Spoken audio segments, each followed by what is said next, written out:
The late afternoon sun cast long shadows across the cracked pavement of Maple Street as 78-year-old Harold Jennings settled onto the weathered bench at bus stop number 47. His worn leather jacket, faded from decades of wear, hung loosely on his thin frame, and his aluminum cane rested against his knee as he checked his watch for the third time. The number 12 bus was running late again, but Harold had learned patience during his 32 years in the Marine Corps, and he had nowhere urgent to be anyway.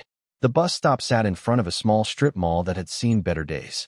Half the storefronts were empty, their windows covered with yellowing newspaper or painted black. The few businesses that remained open catered to the working-class neighborhood, a check-cashing place, a discount grocery store, and a laundromat where the rhythmic tumbling of washers created a steady background hum. Harold had been coming to this same bus stop twice a week for the past 6 months, ever since his old Ford finally gave up and he could no longer afford the repairs. Transit Officer Derek Manning had been patrolling this route for only 3 weeks, but he already considered himself an expert on the troublemakers in his territory. At 26 years old with a newly minted security certification, Derek carried himself with the swagger of someone who had never faced real authority or consequence. His crisp uniform and shiny badge gave him a sense of power that he wielded carelessly, especially over those he deemed beneath his station. Derek spotted the old man on the bench and immediately felt suspicious. In his limited experience, elderly people sitting at bus stops for more than 15 minutes were usually homeless, drunk, or up to no good. He had been trained to move loiterers along, and this old guy in the shabby jacket definitely looked like someone who did not belong in his clean, orderly transit system. Harold noticed the uniformed officer approaching but continued to sit peacefully, assuming the young man was simply doing his rounds. He had dealt with enough authority figures in his lifetime to know that cooperation and respect usually led to smooth interactions. When Derek stopped directly in front of him, blocking the afternoon sunlight, Harold looked up with the patient expression he had perfected during decades of military service. "You need to move along, old man," Derek announced, his hand resting on his radio. "This is not a place for loitering." Harold blinked in surprise, then gestured toward the bus schedule posted on the nearby pole. "I am waiting for the number 12 bus, son. It should be here any minute." Derek scoffed, looking Harold up and down with obvious disdain. "Yeah, right. I have heard that story before. You people always have some excuse for hanging around where you do not belong. This is a bus stop for paying customers, not a homeless shelter." The accusation stung, but Harold maintained his composure. "I am a paying customer," he said quietly, pulling his bus pass from his jacket pocket. "I take this bus twice a week to visit the VA clinic downtown." Derek barely glanced at the pass before waving it away dismissively. "That could be fake for all I know. I am telling you to move along right now, or I will have to take action." Harold felt his jaw tighten, but he kept his voice level. "Son, I have been sitting here for maybe 10 minutes waiting for a bus that runs on a published schedule. I am not causing any trouble, and I have every right to be here." The word son seemed to particularly irritate Derek, who stepped closer to the bench. "Do not call me son, old man. I am the authority here, and when I tell you to move, you move. I do not care how old you are or what sob story you have got." Other people at nearby bus stops began to notice the confrontation. A young mother with 2 small children glanced over nervously, while an older woman clutching her purse moved further away down the sidewalk. The tension was building, but Harold remained seated, his hands folded calmly over the handle of his cane. "I am not looking for trouble," Harold said, his voice carrying the quiet dignity that had commanded respect in countless difficult situations throughout his life. "I just want to catch my bus and go about my business peacefully." Derek interpreted Harold's calm demeanor as defiance, and his face flushed with anger. "That is it," he snapped, reaching for the taser on his belt. "You are under arrest for loitering and failure to comply with a lawful order." Before Harold could even process what was happening, Derek had drawn his taser and fired. The electrical shock hit the elderly veteran square in the chest, and he convulsed violently before collapsing sideways off the bench onto the concrete sidewalk. His aluminum cane clattered across the pavement as his body twitched from the residual electrical current. The young mother screamed and pulled her children behind her, while other witnesses stood frozen in shock at what they had just witnessed. Derek keyed his radio, calling for backup to transport his prisoner, completely oblivious to the magnitude of what he had just set in motion. What Derek did not know, what none of the horrified witnesses could have known, was that Harold Jennings was not just any elderly man waiting for a bus. For 3 decades, he had served his country with distinction, rising through the ranks from private to master sergeant. He had led Marines through 2 tours in Vietnam, earned a Bronze Star for valor under fire, and had commanded the respect of everyone who served under him. They called him Gunny, short for Gunnery Sergeant, and even after his retirement 15 years ago, Marines from across the country still sought his advice and considered him family. Before we continue, let us know where you are watching from and what time it is for you. Your comment helps our community grow stronger. Thanks, and let us get back to the story. 23 miles across town, Master Sergeant Michael Jennings was reviewing tactical scenarios with his S.W.A.T team when his personal phone buzzed with an urgent message. The text was from a witness at the bus stop, someone who had recognized Harold from his frequent visits to the local VFW hall and had his emergency contact information. The message was brief but alarming. Your father was just tossed by a transit cop at the Maple Street bus stop. He is down, and they are calling an ambulance. Michael stared at the screen for a moment, reading the message 3 times before the full impact hit him. His father, the man who had taught him everything about honor, courage, and service, had been attacked while simply waiting for a bus. The same father who had never raised his voice in anger, who treated everyone with respect regardless of their station, who still volunteered at the local food bank despite his own limited resources. The S.W.A.T commander immediately called his father's phone, but it went straight to voicemail. He tried again with the same result. His hands began to shake as he imagined his 70-80-year-old father lying on the pavement, hurt and humiliated by some punk with a badge who had no idea what he had just done. Michael stood up abruptly, his chair rolling backward across the room. His team members looked up from their equipment checks, sensing something was seriously wrong. Lieutenant Sarah Martinez, who had served under Harold during her time in the Marines before joining the police force, was the first to speak. "What is it, Mike?" she asked, using the informal name that only his closest colleagues were allowed to use. "Someone just tossed my father," Michael said, his voice tight with controlled rage. "A transit cop. At a damn bus stop." The room fell silent. Every member of Michael's unit knew Harold Jennings by reputation, if not personally. The old Marine was something of a legend in law enforcement circles, having trained dozens of officers who went on to distinguished careers. Many of them still visited him regularly, seeking advice or just paying their respects to a man who embodied everything they aspired to be. Martinez was on her feet immediately. "Gunny Harold? What the hell happened?" Michael was already reaching for his gear. "I do not have all the details yet, but some transit security idiot apparently decided my father was loitering and tossed him when he would not move fast enough." The rest of the team began standing up, their own anger evident in their expressions. Sergeant Tommy Rodriguez, whose own father had served under Harold in Vietnam, stepped forward. "What do you need from us, boss?"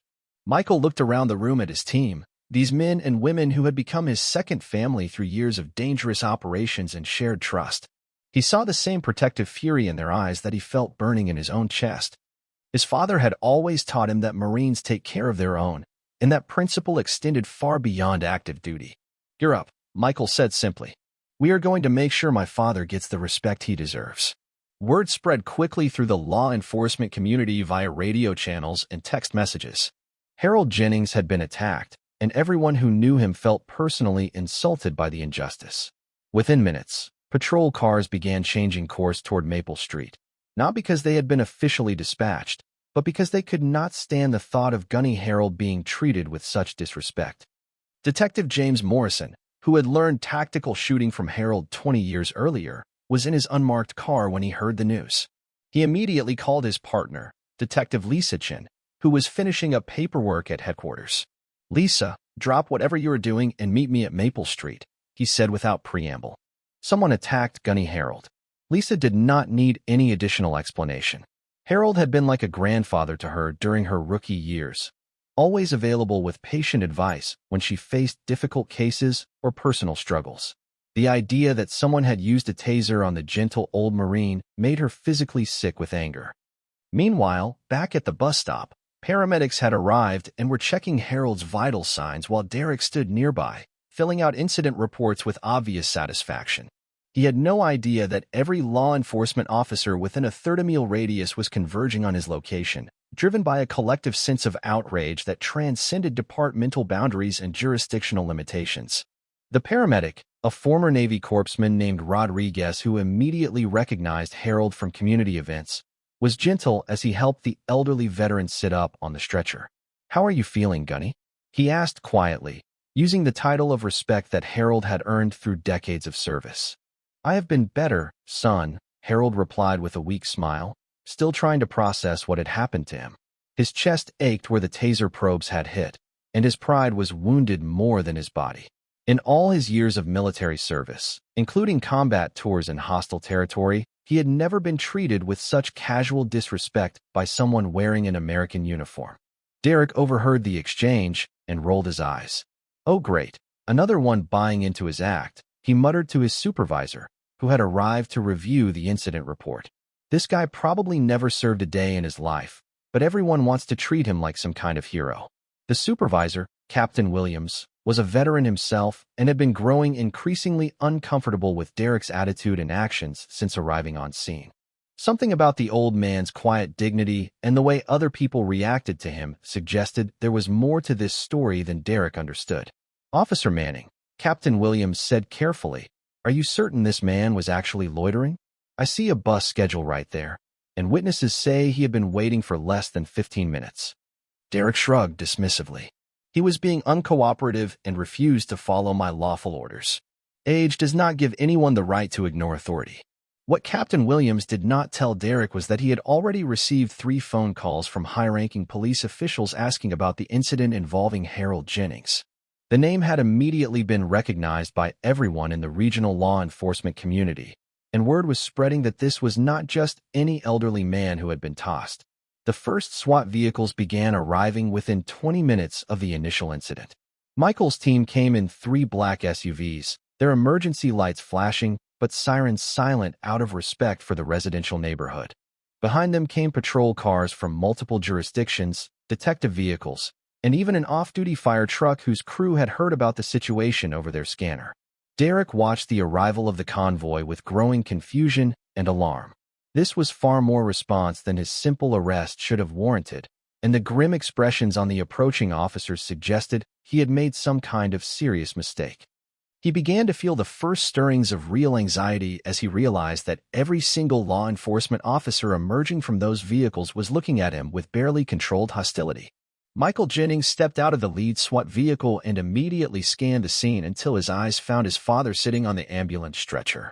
Harold looked small and fragile in the back of the emergency vehicle, his usually perfect posture slightly hunched from the pain and shock of being tossed. The sight of his father in that condition triggered a rage so pure and intense that Michael had to pause for a moment to regain his composure. Lieutenant Martinez appeared at his shoulder, her own face set in hard lines. "How do you want to handle this, boss?" she asked quietly. Michael straightened his tactical vest and began walking toward Derek, who was now standing frozen next to his supervisor as he realized he was vastly outnumbered by very angry law enforcement officers.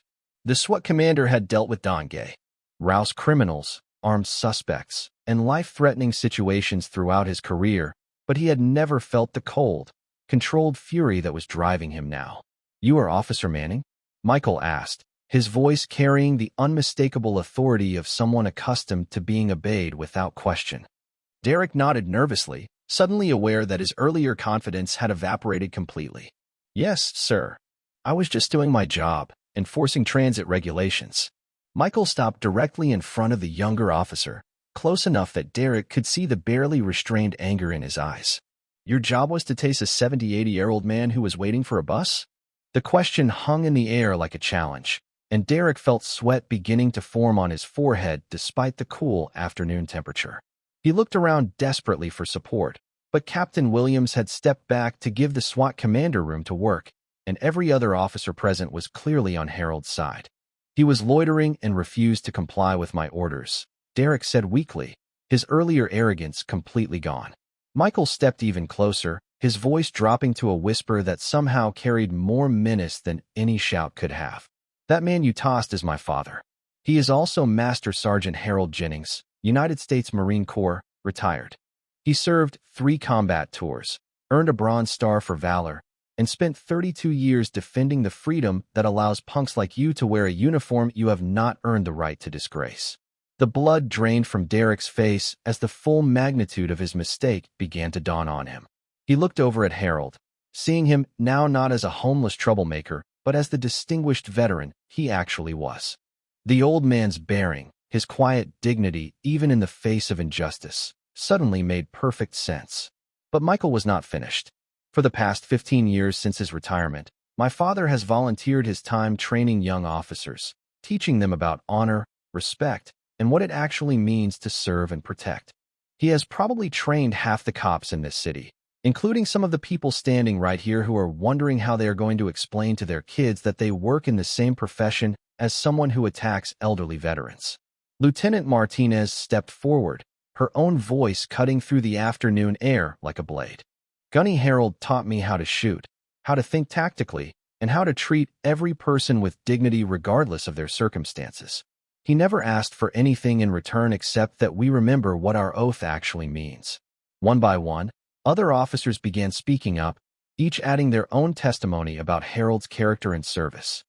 Detective Morrison talked about the tactical training that had saved his life during a shootout with armed robbers. Detective Chin described how Harold had talked her through a crisis of confidence during her first year on the force.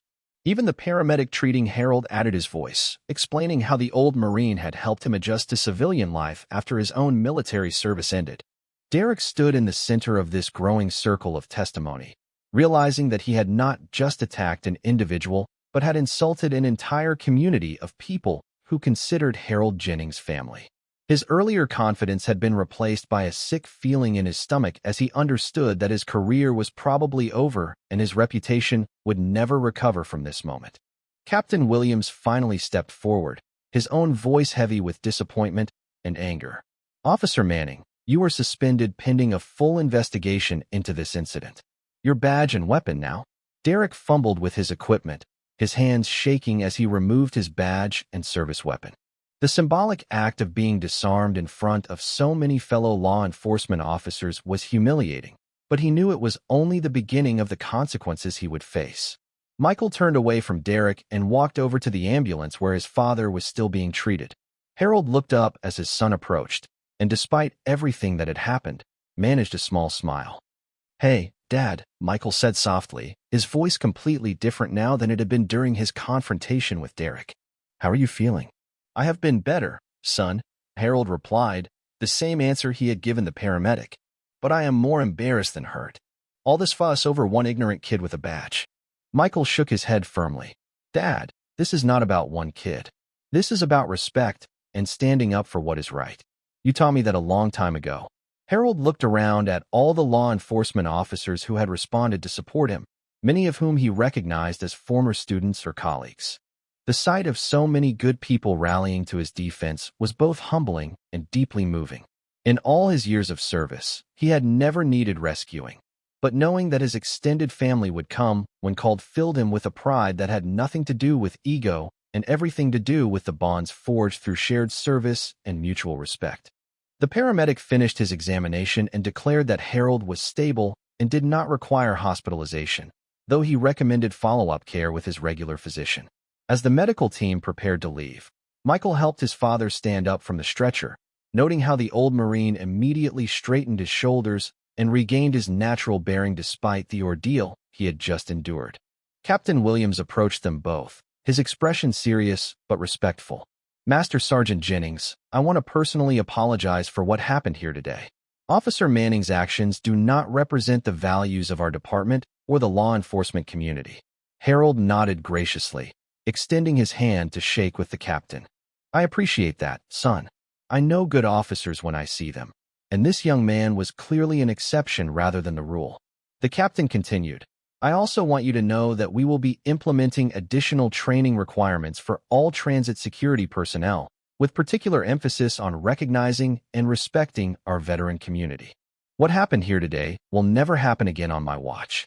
As the official business concluded, the various law enforcement units began preparing to leave, but not before each officer took a moment to personally greet Harold and express their support.